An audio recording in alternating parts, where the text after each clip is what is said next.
বন্ধুরা, চলুন দেখি আপনার পার্টনার সকাল সকাল কি ভাবছেন না আপনার জন্য।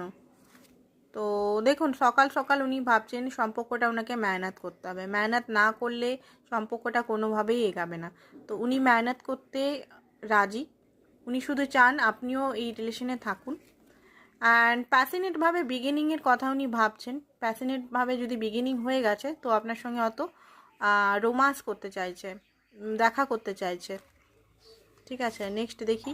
নেক্সট হচ্ছে, হয়তো আপনি একটা টাইমে ওনাকে কিছু বলেছিলেন, কিছু অফার দিয়েছিলেন, বাট উনি রিজেকশন মোডে ছিলেন, রিজেকশন আপনাকে দিয়েছিলেন। তো এই মুহূর্তে সেই কথাগুলোই ভাবছেন। ওই টাইমে যদি আপনাকে রিজেকশন যদি না দিতেন, হয়তো আপনি এখন এত দূরে ওনার কাছ থেকে থাকতেন না। তো রিগ্রেট ফিল করছে নিজেরই রিজেকশনের জন্য। এই সম্পর্কটা উনি জিত চান, এই সম্পর্কে উনি আবার নতুনভাবে খাটতে চান, আসতে চান আপনার সঙ্গে। অ্যান্ড সব কিছু ব্লকেজ সমস্ত কিছু হাটিয়ে এই রিলেশনের জয় হোক।